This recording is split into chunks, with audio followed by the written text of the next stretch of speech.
Kita lanjutkan lagi dialog kita pemirsa, saya ingin ke Bang Rasman. Bang Rasman, yang menjadi pertanyaan besar di publik itu awalnya Yusril mengatakan bahwa Presiden memberikan pembebasan tanpa syarat begitu. Lalu tiba-tiba keluarlah sejumlah menteri, Menkumham, kemudian Menko Polhukam dan juga Menteri Pertahanan yang mengatakan bahwa harus ada ikrar setia NKRI. Ini sebenarnya miss-nya di mana? Ya, saya kira begini. Mungkin Pak Yusril, termasuk saya juga kan yang mengkritisi itu kan. Mungkin Pak Yusril ketemu dengan Pak Presiden. Niat Pak Yusril itu bisa saja baik. Ingin mencari, mungkin sini orang sudah uzur, atas dasar kemanusiaan kita bebaskan. Karena kewenangan ada di Presiden. Kan begitu ya. Nah, apakah gerasi dan lain-lain sebagainya. Tetapi menurut kami mungkin pada saat itu Pak Jokowi belum terfikir efek yang muncul karena ini menyangkut masalah extraordinary crime. Ini masalah terorisme, bukan pidana biasa. Nah, begitu terjadi komunikasi antara Pak Yusril dengan Pak Presiden barangkali ya, maka Pak Yusril datang ke Gunung Sindur gitu. Dia berkomunikasi mengatakan tanpa syarat.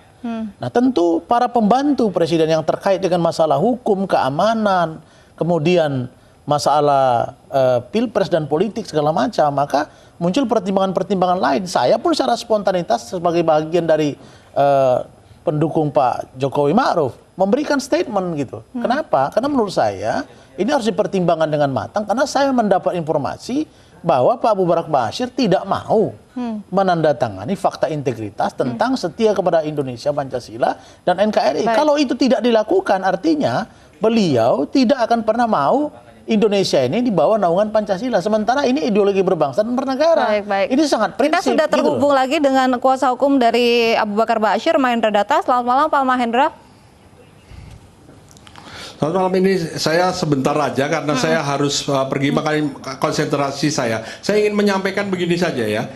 Yang pertama ini, masalah tidak mau menandatangani ini siapa yang bilang ya, kalau tidak menandatangani dokumen itu dari awal persidangan itu sudah tidak mau menandatangani dokumen apapun, BAP saja tidak ditandatangani, yang lain tidak ditandatangani. Jangan terlalu dilompati. Nah, kemudian dalam soal sekarang ini kan baru masuk pelepasan bersyarat. Dalam soal pelepasan bersyarat itu apakah Ustadz Abu Bakar Ba'asyir itu kena?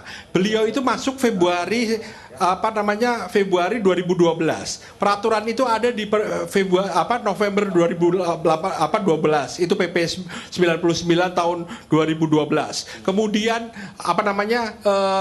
diatur lagi di 2018. Apakah hukum bisa berlaku surut atau tidak? Itu yang paling penting kita bahas itu dulu. Yang kedua, kemudian mengenai masalah surat. Ini yang penting ini, menandatangani surat atau memang setia kepada NKRI. Jangan lupa di sini bahwa ada bermacam-macam alat bukti yang setara. Ada surat itu, yang namanya surat itu alat bukti tertulis. Kemudian extend daripada pembuktian itu telah masuk namanya bukti elektronik. Apa pernah kan gampang saja untuk menghindari masalah tanda tangan bisa saja diwawancara, ya diwawancara dan direkam dan itu menjadi bukti. Silahkan dikaji, silahkan saja diwawancara itu sudah dilakukan oleh interview oleh pihak lapas dan dari beberapa pihak yang berwenang daripada instansi di BNPT sudah pernah ketemu, kemudian yang lain-lainnya sudah pernah mewawancara Ustadz. Apakah kesimpulan mereka bahwa Ustadz itu ternyata melawan Pancasila? Jangan mudah hanya masalah tidak ada bukti surat, kemudian artinya dia dimacem-macemin dan dipandang macam-macam begitu loh, ditafsirkan macam-macam. Jangan terlalu prematur dalam memutuskan sesuatu atau dalam menganalisa dan mengambil kesimpulan. Jangan prematur ya. Yang disebut itu kan sampai Presiden sendiri tegur oleh Menko Polhukam, jangan gerasa gerusu. Itu artinya semua pihak juga jangan gerasa gerusu. Kalau cuma berdasarkan tafsiran langsung spontan itu, waduh, panjang. Ini panjang pembahasannya mengenai itu dan mohon maaf sekali lagi waktu saya sangat terbatas. Pak Mahendra, satu pertanyaan saja, Pak Mahendra. Menteri Hukum dan HAM Yasona Laoly mengatakan bahwa kesetiaan NKRI harus secara tertulis, tidak boleh dilakukan lewat video atau lewat elektronik. Ya itu nanti kan kita bahas. Kita bahas itu kan kalau nggak ada titik temu kan kita ke pengadilan ya. Pengadilan memutuskan apa? Kalau menurut saya antara alat bukti elektronik dengan surat itu sama saja gitu loh. Itu setara dalam alat bukti itu kan sebetulnya untuk membuktikan. Jangan kalau kita memang berdebat, kita bisa ada titik temu. Syukur, alhamdulillah. Kalau nggak ada titik temu ke pengadilan aja, tenang aja. Ya saya kira urusan ke pengadilan apa dengan ini? Nggak ada hubungannya nih. Memang harus tertulis. Kalau elektronik untuk apa? Ini kan fakta. Dia menjadi lembaran negara yang disimpan sebagai sebuah dokumen. Nggak bisa. Itu kan permasalahannya begini. Ini ada. Nggak, kalau Anda bilang nggak bisa kan itu pandangan Anda. Pandangan saya bisa. Karena itu setara. Sekarang ya, kita nggak ketemu, kita ke pengadilan kita sebetulnya aja. ingin Pak Abu Bakar Basir ini bebas. Tetapi ada syarat-syarat formal yang harus dipenuhi, itu saja. Untuk apa dengan membuat syarat-syarat elektronik dan lain sebagainya? Apa susahnya tertulis? Unsur kemanusiaan kalau tertulis apa salahnya, apa beratnya? Tanda tangan aja, orang kita hidup di Indonesia. Kemanusiaannya di mana? Saya tanya, pelepasan bersyarat itu kemanusiaannya di mana? Itu udah jalan, itu sesuai hukum, udah biasa. Itu udah sedang diurus. Kalau kemudian kemanusiaannya di mana? Itu yang saya pertanyakan. Sekarang itu dulu deh diselesaikan. Kenapa? Ya. Kalau tertulis, kalau Pak Abu Bakar Basir, Wassalamualaikum warahmatullahi wabarakatuh. Kalau Pak Abu Bakar Basir dikasih tertulis, kenapa emang melalui elektronik untuk apa?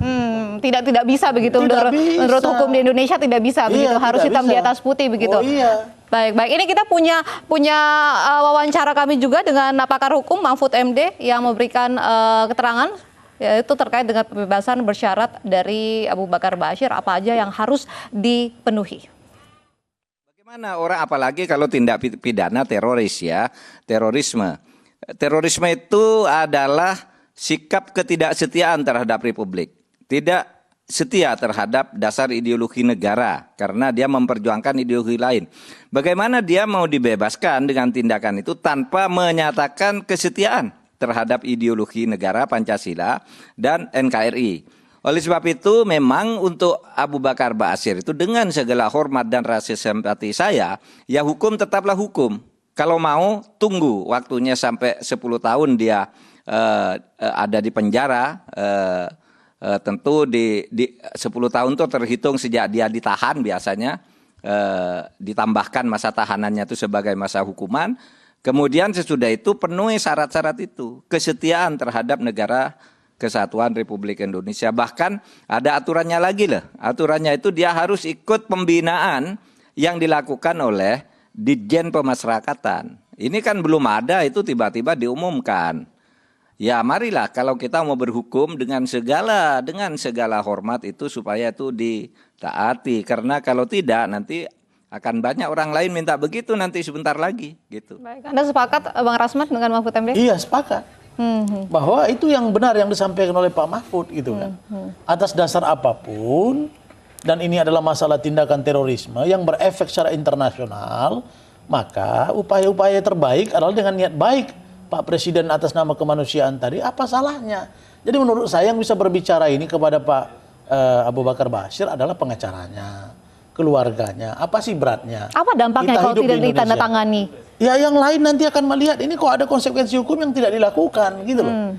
Kemudian nanti akan ada para katakan tahanan-tahanan lain yang juga teroris minta untuk juga diberi pengampunan misalnya kan. Atas nama faktor usia ini, kalau masalah usia ini sakit itu atau tidak sakit tidak memandang usia. Ada yang muda juga sakit, misalnya atas nama kemanusiaan. Tapi ini memang beliau ini sakit, tapi saya lihat masih bisa berjalan. Tetapi yang paling prinsip adalah kalau beliau tidak mau menandatangani itu artinya beliau tidak ingin ada di Indonesia. Baik, saya ingin ke sementara ini filosofi hukum Indonesia. Mas Iqbal, sebenarnya Abu Bakar Basir mempercayai atau setuju dengan NKRI, setiap ada NKRI dan Pancasila atau tidak? Sampai detik ini beliau masih ada di Republik Indonesia. Sampai detik ini juga tidak ada masalah dengan masalah apa yang tadi disampaikan sama Pak Rasman. Makanya kalau misalnya dibilang tidak ada, nanti dulu kata Pak Mahendra. Kita juga ada data-datanya. Makanya kalau misalnya dibutuhkan perubahan data tertulis segala macam harus ada diteken apa nama. Nah kita di sini kita punya data semua, Mbak. Kita juga ada apa komunikasi dengan teman-teman di keluarga Ustaz Abu Bakar Basir. bahwa apa yang dituduhkan kepada beliau dengan terkait masalah terorisme sebenarnya adalah, kalau saya melihat, itu adalah ketakutan, fobia yang saya bilang terhadap beliau. Anda percaya Abu Bakar Ba'asyir tidak bersalah, tapi ini sejumlah serangkaian serangan bom dikaitkan dengan Abu Bakar Ba'asyir. Sepanjang persidangan yang dituduhkan kepada beliau, beliau dari mulai katanya terlibat dengan pengeboman Borobudur, terus sama pengeboman mal-mal atau misalnya di tempat-tempat sampai bom Bali 1-2 dan sebagainya. Begitu dihadapkan sama Ustadz Abu, itu mentah semua. Ya. Kalau misalnya ada rekaman pas pengadilan dengan tersangka terorisme, waktu pas misalnya dengan katanya ada komando dari Ustadz Abu, itu dia ada. Tidak ada sama sekali. Hukum di Indonesia, tapi tidak mungkin begitu saja menjebloskan ke penjara. Bentar lu, Pak Rosman. Sebentar, saya belum selesai. Tapi ini sudah putusan pengadilan. Intinya gini, Pak. Kalau saya melihat, ya, negara ini sudah zalim kepada seorang ulama yang sudah sepuh, sudah sakit-sakitan. Saat ini pun ya boleh dibilang nih Ustadz Abu Bakar Ba'asyir ini di PHP, ya diberikan harapan palsu, diiming-iming segala macam, tiba-tiba berubah lagi. Kalau saya lihat, saya bertanya-tanya kalau misalnya gaya kepemimpinan seperti ini mau dikemanakan negara Republik Indonesia? Bang Rasman ini dizolimi katanya. Nah, kan saya sudah katakan tadi, justru Pak Jokowi sudah jawab dengan terang, unsur kemanusiaan dikedepankan. Tetapi yang paling prinsip tadi, NKRI dan Pancasila itu tidak bisa. Beliau harus mau menandatangani itu. Karena itu adalah sebuah fakta integritas di mana kita hidup dalam heterogenitas. Kita bukan homogen, kita majemuk. Kita Bhinneka Tunggal Ika, kita Pancasila. Nah, oleh karena itu maka kalau Pak Abu Bakar Ba'asyir tidak mau, ya apa boleh buat. Artinya beliau harus menyelesaikan masa hukumannya sesuai dengan putusan pengadilan. Kalau tidak, ya tidak bisa dikeluarkan. Meskipun beliau sekarang ini misalnya 2/3 sudah menjalani hukuman. Tapi tetap saja dengan peraturan menteri itu, maka harus dilakukan upaya untuk bagaimana beliau menandatangani prosedur yang sudah menjadi SOP itu. Sekarang tarik ulur pembebasan Abu Bakar Ba'asyir ini juga dibawa ke ranah politik. Iya, begini, efek politiknya pasti ada. Orang menduga, kan kemarin ada sampai dugaan juga dari kubu BPN. Prabowo Sandi misalnya menganggap ini, oh ini untuk mencari simpati umat Islam. Kalau dikeluarkan, oh ini bukan masalah mencari simpati lagi. Akan ada efek lain. Pertama, secara internal itu akan ada orang-orang yang ex-teroris juga, misalnya minta dikeluarkan atas dasar kemanusiaan karena dia sakit. Sakit bukan karena usia tua atau muda ya, sakit gitu ya. Nah, sakit permanen atau banyak teman-teman saya yang saya lihat di penjara itu masih muda-muda sakit gitu ya. Tapi Ustadz Abu, kemudian masalah 2/3, Pak. Ya oke, 2/3, tapi tetap saja ada syarat. Harusnya 23 Desember itu dia bukan 2/3, bukan 2/3 dapat mengajukan pembebasan bersyarat. Itu bunyinya, Pak. Nah, kalau 2/3 dijalani kemudian ada pembebasan bersyarat yang menjadi aturan, kemudian itu tidak dipenuhi, ya nggak bisa. Dan Pak Presiden tidak bisa mengeluarkan putusan meskipun itu diskresi beliau, kewenangan beliau sebagai presiden. Tapi kalau nabrak undang-undang ya nggak bisa meskipun itu presiden. Tapi dari hati nurani seorang Presiden Jokowi bahwa ini harus dikeluarkan atas alasan kemanusiaan, apa sih susahnya menurut saya menandatangani NKRI itu? Kalau saya tanggapannya bahwa kalau saya lihat ini Ustadz Abu ini di PHP, Pak. Ya, jadi harusnya ini tidak dipermainkan seperti ini. Kalau misalnya leadership seorang presiden itu memutuskan bahwa Ustadz Abu Bakar Ba'asyir bebas tanpa syarat, udah laksanakan, pembantu tinggal melaksanakan. Kenapa malah saya bingung, ini sebenarnya yang jadi pemimpin itu di Indonesia ini siapa gitu. Kalau misalnya keputusan presiden bisa dikalahkan sama keputusan menteri, mau dibawa kemana? Tidak ada yang mengalahkan keputusan presiden. Para menteri-menteri itu adalah pembantu presiden. Maka mereka itu secara moral berkewajiban untuk memberi masukan. Bahkan kami dari TKN Jokowi Ma'ruf juga memberi masukan. Saya memberi masukan, salah satu di antaranya. Meminta agar beliau menyatakan setia kepada Indonesia dan Pancasila serta NKRI. Itu kewajiban. Karena kita bahagian dari Indonesia. Apa dampaknya Mas Iqbal kalau Abu Bakar Ba'asyir tidak dibebaskan?